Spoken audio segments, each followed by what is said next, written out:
하나님의 말씀 함께 보겠습니다. 신약성경 갈라디아서 2장 20절의 말씀입니다.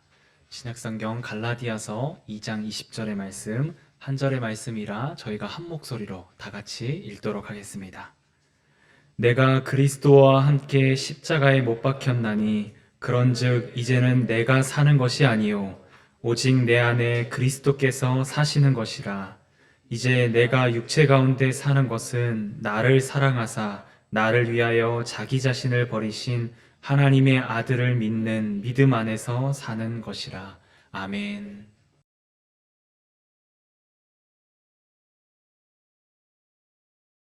오늘은 2021년의 마지막 주일입니다. 한 해 동안 지켜주신 에베네셀의 하나님의 은혜와 우리를 늘 새롭게 하시며 함께 하신 임마누엘 하나님 은혜에 감사하며 2022년도에도 동일한 은혜가 여러분들의 가정과 산업에 넘치기를 주님의 이름으로 축원합니다.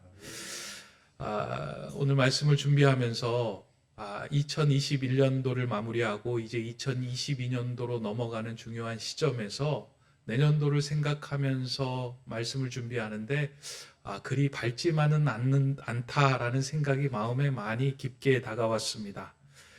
계속되는 코로나19의 여파로 우리의 몸과 마음이 많이 지쳤습니다. 그리고 사회, 정치, 경제 전반적으로 우리에게 희망을 주는 뉴스들을 찾아보기가 참 힘든 시절입니다. 이러한 상황에서 염려와 걱정을 잠재우는 만파식적의 필이라도 있으면 누군가 불어주면 좋겠다 하는 생각이 들 정도로 참 힘든 시기를 지나고 있습니다. 그런데 성경에 기록된 역사들을 보면, 특별히 이스라엘의 역사들을 보면 이스라엘 역사 속에서 힘들고 어려웠던 시기는 늘 있었습니다. 그러나 그 힘들고 어려운 시기가 이스라엘 백성들에게 그리고 이스라엘 민족들에게는 하나님을 만나고 경험하는 좋은 시기와 또 행복한 기회가 되었다라는 것을 우리가 읽을 수 있습니다. 그 중에 가장 이스라엘 백성들에게 힘든 시절 하나를 꼽으라고 한다면 애굽에서 종살이 하던 때라고 말할 수 있습니다. 매일매일의 고된 노동과 끊임없는 학대 속에서 이스라엘 백성들은 이러한 일들이 속히 끝나기를 마음으로 간절히 바라고 있었습니다. 그러나 도저히 이와 같은 일들이 400년 이상 지속되면서 언제 이와 같은 일들이 끝날 것인지, 그리고 그에 대한 기대와 소망들이 그들에게서는 이미 다 사라진 상태로 살아가고 있었습니다. 그러나 그럼에도 불구하고 그들은 하나님을 붙잡고 부르짖었습니다. 하나님, 이제 이러한 고통에서, 이러한 압제 속에서 우리를 벗어나게 해 주십시오. 이스라엘 백성의 이런 기도를 듣고 하나님께서 그들에게 한 사람 모세를 보내십니다. 모세는 애굽의 바로왕 앞에서 이스라엘 백성을 해방시켜 달라는 요청을 합니다. 처음에는 정중하게 우리의 민족들이 잠시 나아가서 우리의 하나님께 예배하고 돌아오겠다라고 말을 합니다. 그럼에도 불구하고 그 요청에 애굽의 바로왕은 거절합니다. 그때 하나님은 그 완악한 바로의 마음을 돌이키기 위해 모세를 통하여 10가지 재앙을 애굽에 행합니다. 피, 개구리, 이, 파리, 그 다음에 뭐죠? 여러 가지 그 뒤에 있는데요. 피, 개구리, 이, 파리, 악질, 독종, 우박, 메뚜기, 흑암, 그렇게 9가지의 재앙을 모두 다 행한 후에 마지막 재앙을 그들에게 이제 행하는 상황이 됩니다. 그 마지막 재앙이 장자의 죽음입니다. 너희들이 다시 이스라엘 백성들을 보내지 않으면 애굽의 모든 태어난 첫 것들의 죽음이 임할 것이다 라고 모세를 통하여 바로에게 그와 같은 이야기를 전합니다. 그때에 이와 같은 재앙은 애굽에만 전해진 것이 아니라 그 안에 살고 있던 이스라엘 백성들의 가정에게도 모두 다 전해졌던 재앙의 소식이었습니다. 그래서 이스라엘 백성들로 하여금 이 재앙으로부터 벗어나게 하기 위해서 하나님께서 모세를 통하여 어린 양을 잡아서 그 집 문설주에 바르라. 그리하면 내가 그 집은 건너가겠다라고 이야기합니다. 그날 밤에 그 집의 문설주에 피를 바르지 않은 집들은 모두 다 처음 난 것들은 다 죽음을 당하였지만 그 집 문설주에 피를 바른 그 집만큼은 하나님께서 보호하여 주시고 지켜주셔서 그 집을 건너가고 지나가게 됩니다. 후에 건너가다, 지나가다라는 의미로 이 날을 이스라엘 백성들은 유월절이라고 명명하며 그날을 중요하게 지켰습니다. 이스라엘 백성들에게 있어서 유월절이라고 하는 절기는 매우 중요한 절기입니다. 유월절은 하나님의 말씀을 듣고 순종할 때에 죽음에서 생명으로 넘어가고 옛것에서 새것으로 건너가는 은총의 절기였기 때문입니다. 따라서 유월절 절기의 핵심은 하나님의 말씀을 믿고 문설주에 어린 양의 피를 바르느냐 하는 그 순종의 확인의 시간이었습니다. 많은 사람들이 그렇게 생각했을 겁니다. 문설주에 피를 바른다고 해서 무엇이 변화가 있겠느냐. 그러나 하나님의 말씀으로 그것을 무겁게 받고 그 피를 문설주에 바른 그 집들은 하나님의 재앙으로부터 벗어나고 새로운 삶을 얻게 되었습니다. 이러한 유월절의 사건은 예수님의 십자가의 사건과 맞닿아 있음을 우리가 볼 수 있습니다. 이스라엘 백성들이 속죄 제사를 드릴 때에 그들은 어린 양에게 자신의 죄를 전가하며 그 어린 양을 잡아서 하나님께 제사를 드립니다. 그때에 우리가 가지고 있었던 모든 죄가 전가된 어린 양의 그 피로 인하여 우리의 죄가 속죄가 되었다라고 하나님은 우리에게 그 속죄 제사의 법을 알려주셨습니다. 너는 죄가 있지만 너의 죄가 전가된 어린 양을 하나님께 드림을 통해서 너가 지었던 죄가 속죄가 되었고 회복이 되었다라고 알려주셨습니다. 그러나 이 일을 통하여 우리의 죄가 완전히 회복된 것이 아니라 죄를 지을 때마다 어린 양을 잡아서 하나님께 드려야만 했습니다. 그러나 신약으로 오면서 예수 그리스도를 통하여 십자가에서 어린 양으로 오신 예수 그리스도의 보혈의 피로 인하여 우리는 더 이상 하나님께 속죄제를 드리지 않아도 되는 그 은혜를 입게 된 것입니다. 예수님께서는 우리의 죄를 대신하여 어린 양으로 십자가에 달려 돌아가셨기 때문입니다. 우리가 해야 하는 일은 무엇이냐면 그 예수 그리스도를 믿고 십자가에 흘리신 그 보혈의 피를 나의 피로, 나의 죄로, 나의 믿음으로 받아들일 때 새로운 삶이 펼쳐진다는 것을 우리가 믿기만 하면 되는 것입니다. 그렇게 십자가의 은총을 믿을 때에 예수님은 우리의 삶에 새로운 길을 열어주시고 새로운 삶을 허락해 주십니다. 우리 인생에 예수 그리스도의 보혈의 피가 온전히 발라질 때요, 과거의 옛사람은 죽고 예수 그리스도와 함께 새롭게 태어나는 은총이 있습니다. 이건 우리가 다른 노력을 해야 하는 것이 아니고요, 그냥 예수 그리스도의 피를 믿고 나를 위하여 십자가에 흘리신 보혈의 은총을 우리가 온전하게 신뢰하며 그 말씀에 순종하며 살아갈 때에 우리에게 새로운 인생이 펼쳐지는 것을 그 십자가를 통하여 우리에게 보여주신 것입니다. 1900년대 초기에 한국교회 부흥에 큰 영향을 끼쳤던 목사님 가운데 김익두 목사님이 있습니다. 아마 여러분들도 아실 겁니다. 이 목사가 되기 전에 이분은 황해도 선천에서 성질이 사나운 깡패로 유명했던 분입니다. 그런데 김익두 목사님이 원래부터 악한 사람은 아니었습니다. 그분의 이제 일대기를 읽어보면은요, 원래부터 어려서부터 깡패 생활을 했던 사람이 아니고 아버지가 어느 날 돌아가시면서 그 아들에게 유언을 이렇게 남깁니다. 익두야, 너는 이제 사람다운 삶을 살아라 라고 그 이야기를 유언으로 남기고 돌아가십니다. 그때 그 이야기를 듣고 김익두 목사님이 어려서 그런 생각을 하는 거예요. 사람답게 사는 것이 무엇인가? 그에 대한 방법과 길을 찾기 위해서 여러 학문을 접해보기도 하고 불교에 귀의하여 불교에 나오는 경전을 통해서 사람답게 사는 길이 무엇인지를 찾아보기도 합니다. 그러나 속 시원한 해답을 찾지 못합니다.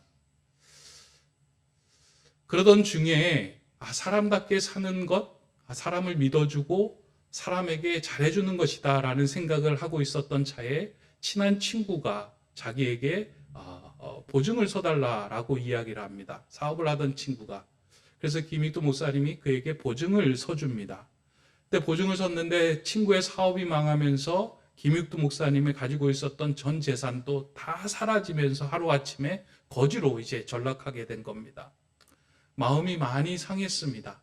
사람답게 살아보려고 노력했는데 굳이 그렇게 노력하려고 해도 안 되는 것이 우리 인생이구나 하고 절망 가운데 빠집니다. 그래서 그냥 내가 내치는 대로 살아야 되겠다라고 생각을 하며 사나운 깡패로, 사나운 불량배로 그때부터 살기 시작합니다. 그래서 그 동네에서는 김익두를 만나지 않는 것이 하루를 무사하게 안전하게 보내는 것이라고 할 정도로 길거리에서 김익두를 만나면 모든 사람들이 벌벌 떨고 피하는 상황이 될 정도로 아주 불량배의 삶을 살아갔던 것이 이 김익두 목사님의 삶이었습니다. 그러던 어느 날 길을 지나다가 선교사가 건네준 전도지를 무심코 이제 주머니에 찔러 놓고서는 집에 돌아와서 그 전도지를 보다가 마음이 끌린 거예요. 부흥 집회를 한다는 이야기에. 그래서 여기에 무엇이 있을까 하고 그런 마음에 부흥 집회를 참여합니다. 그 부흥 집회에서 이 마음에 놀라운 변화를 갖게 되는 거예요. 그날 목사님께서 설교를 하시는데 예수 그리스도를 통해서 영생을 얻고 정말 우리가 살아가야 할 길을 우리가 얻을 수 있습니다 하는 그 말이 마음에 와 닿는 그 순간에 이 목사님의 마음에 변화가 생긴 거예요. 그러면 그렇게 길이라고 하신 그 말씀을 내가 읽으면서 그 길을 찾아야 되겠다. 그리고는 그 이후부터 하나님의 말씀을 탐독하기 시작합니다. 그리고 하나님의 말씀을 묵상하며 기도의 삶을 살아가기 시작합니다. 기도하던 중에 마음속에 내 옛사람이 죽어야지만 예수 그리스도와 함께 새로운 변화와 새로운 삶이 이루어지는구나 라는 그 말씀에 마음이 꼽혀서 이 목사님이 그 말씀에 순종해서 그러면 내가 옛사람이 죽었다는 것을 사람들에게 알려야 되겠다라고 생각하며 집에 돌아가서 부고장을 쓰기 시작합니다.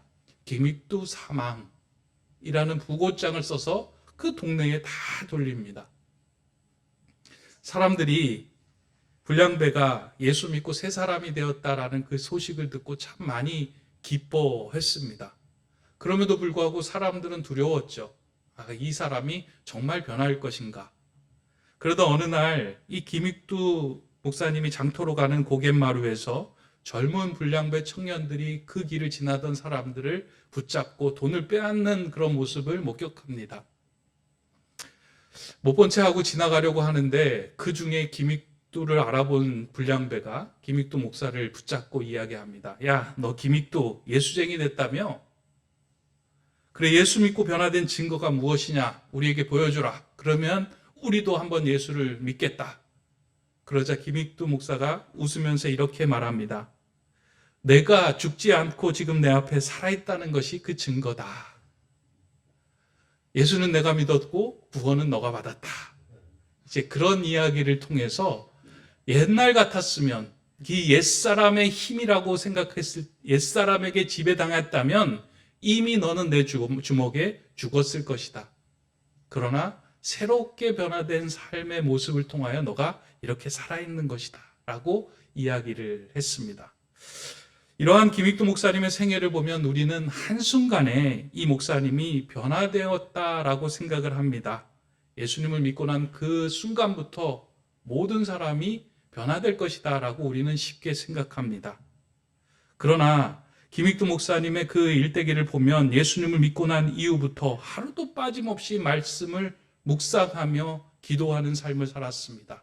그러면서 내 삶에 옛사람의 흔적을 지우기 위하여 하나님의 말씀을 바르고 기도하며 십자가의 보혈로 그 공로를 나에게 바르며 오랜 시간을 지나던 중에 그에게 있었던 옛사람의 흔적이 지워지고 예수 그리스도의 삶이 드러나게 된 것입니다. 우리는 예수를 믿으면서 새로운 삶, 새로운 행동을 해야 되겠다라고 의지적으로 결단할 때가 참 많이 있습니다. 예수 믿는 사람은 바른 생활을 하는 사람이지, 바른 행동을 하는 사람이지, 섬기는 사람이지, 구제하는 사람이지 라고 생각하며 선한 행동을 하려고 할 때가 있습니다. 그래서 그 선한 행동을 하는데 실제적으로 시간이 지나면 그것은 우리를 피곤하게 하고 지치게 합니다. 그런데요, 예수 그리스도의 십자가의 보혈로 내 마음에, 내 몸에, 내 생각에 바르기 시작할 때요, 옛사람의 흔적이 지워지고 새로운 예수 그리스도의 삶이 나를 통해서 드러나기 시작합니다. 믿음은 그것입니다. 믿음은 우리가 힘을 내서 더 예수님답게 살아가자고 노력하고 애쓰는 것이 아니고요, 예수 그리스도, 나를 위하여 돌아가신 예수 그리스도의 보혈을 바르면 나도 이제 죽었습니다. 그리고 이제는 예수 그리스도의 삶으로 나는 다시 태어나려고 나는 결단합니다. 그럴 때 내 안에서 살아계신 예수 그리스도가 나와 함께 살기 시작하는 겁니다. 사회학에서 사용하는 단어 가운데 펠럼시스트라고 하는 말이 있습니다. 예전에 종이가 없던 시절에 사람들은 기록을 남길 때에 양피지, 그러니까 양의 가죽의 기록을 남기는 일을 많이 사용을 했습니다. 근데 양피지가 워낙 비싸다 보니까요, 처음에 글을 쓰고 난 다음에 오랜 시간이 지나면 그 양피지에 적혔던 글들이 희미해집니다. 그래서 그 양피지를 다시 사용을 하는 거예요. 희미해진 것 위에다가 진하고 또렷한 글자로 다시금 그 위에다가 일들을 기록을 합니다. 그래서 그 당시에는 새롭게 기록한 그 글들이 잘 남겨 있어서 편지로 또 문서로 역할을 하지만, 시간이 흐르면서 어떠한 상황이 발생이 되냐면 그 위에 덧입혀서 쓴 글씨와 예전에 쓰여졌던 글씨가 중첩되어 보이기 시작합니다. 그래서 시간이 흐르면서 처음 썼던 글씨와 후에 썼던 글씨의 내용들이 겹쳐지면서 이게 혼동되게 보이는 거예요. 옛 글씨가 드러나기도 하고요, 새 글씨가 더 희미해지기도 하는 현상들이 나타납니다. 이 현상을 펠럼시스트라고 이야기를 하는데요, 사회학에서 사용할 때는 지나간 사건이나 역사가 그 흔적을 남겨 오늘날에까지 영향을 미치는 것을 이 펠럼시스타라고 이야기해요. 신앙생활을 하면서 아주 중요한 통찰력을 주는 단어라고 생각합니다. 우리 예수 그리스도를 믿잖아요. 그러나 오늘날의 삶을 자세히 들여다보면 옛사람의 흔적에 지배당하며 살아갈 때가 많이 있습니다. 예수님을 믿는다라고 고백을 하고 말씀을 쓰고 기도를 하지만 어느 시간이 지나면 우리가 예수 그리스도의 흔적이, 예수 그리스도의 보혈의 피가 내 몸에 바른 것이 희미해지는 그 순간에 어떠한 일이 벌어지냐면 옛사람의 흔적과 옛사람의 습관과 옛사람의 행동이 우리에게 중첩되어 나타나는 거예요. 그러다 보니까 예수를 믿는데도 예수 믿지 않는 사람의 생각과 행동과 습관들을 그대로 하고 있는 것을 보게 됩니다. 사도 바울은 이것을 옛사람과 오늘의 생명의 사람이 싸우는 것이다 라고 표현하기도 했습니다. 로마서에 보면 이것을 사도 바울이 이렇게 기록합니다. 그러므로 내가 한 법을 깨달았노니 곧 선을 행하기 원하는 나에게 악이 함께 있는 것이로다. 내 속사람으로는 하나님의 법을 즐거워하되 내 지체 속에서 한 다른 법이 내 마음의 법과 싸워 내 지체 속에 있는 죄의 법으로 나를 사로잡는 것을 보는도다. 오호라, 나는 공고한 사람이로다. 이 사망의 몸에서 누가 나를 건져내랴.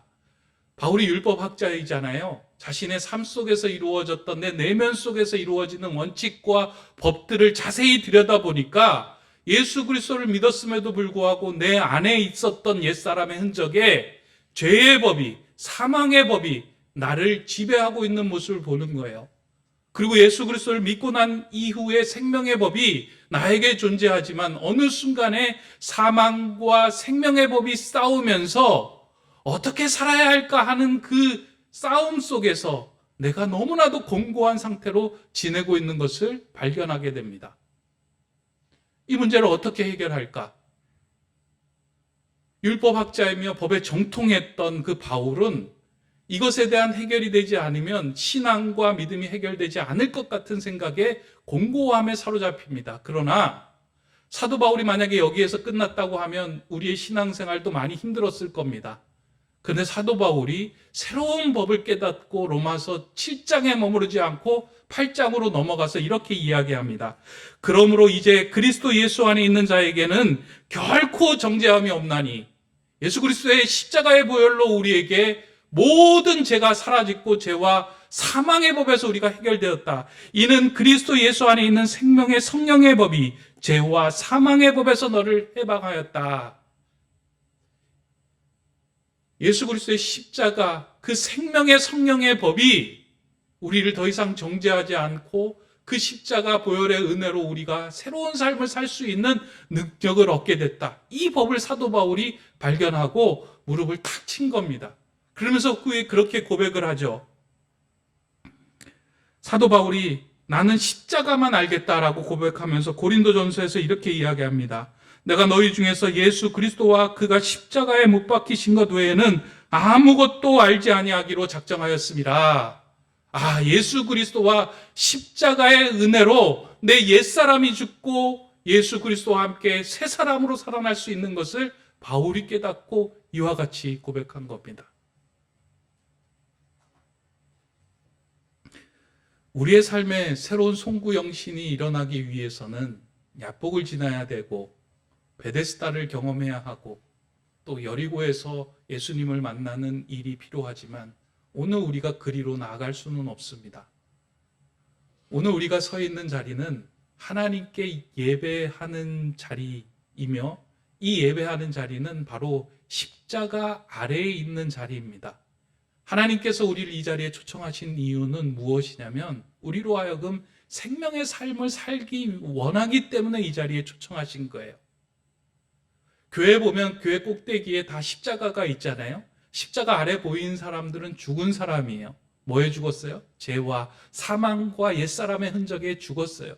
그 죽음을 어떻게 우리가 유지를 할 수 있느냐? 예수 그리스도의 십자가의 보혈을 내 몸에, 내 마음판에 바르기 시작할 때 옛사람의 흔적이 나를 지배하지 않고 예수 그리스도의 생명의 법이 나를 지배하는 삶을 살아갈 수 있게 된다는 겁니다. 이러한 의미에서 볼 때 우리가 매주일 예배하잖아요. 이 자리는 새로운 행동을 결단하는 자리가 아닙니다.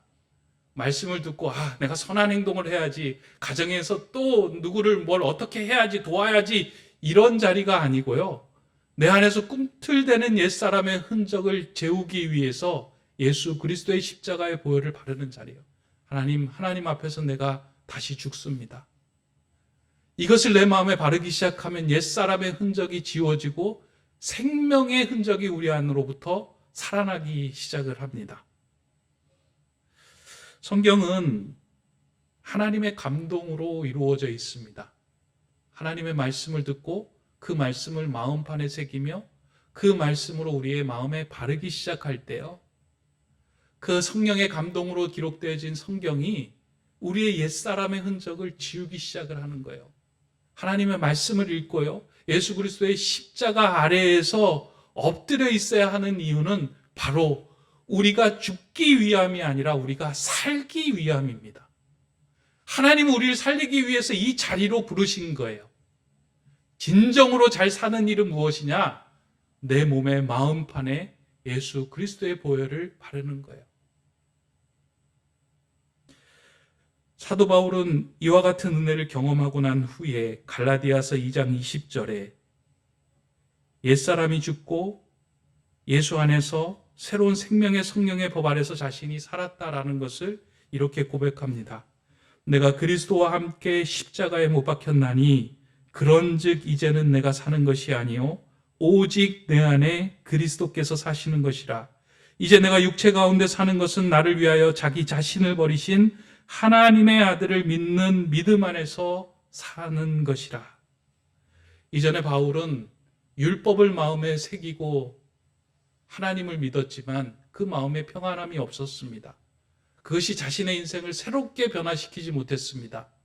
그러나 예수 그리스도의 십자가의 보혈의 은혜를, 예수 그리스도의 말씀을 마음판에 온전하게 바르는 그 순간부터 사도 바울은 새로운 눈이 뜨여지고 새로운 삶으로 나갈 수 있는 힘이 생겼습니다. 왜냐하면 옛사람의 흔적이 지워지고 내 안에 있는 예수 그리스도가 다시 살아났기 때문입니다.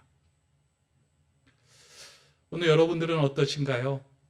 오랜 신앙생활 하면서 옛사람의 흔적이 잦아들고 있나요? 아니면 중첩되어서 예수 그리스도를 믿지만 옛사람의 흔적이 계속해서 우리를 뚫고 나오고 있지는 않습니까?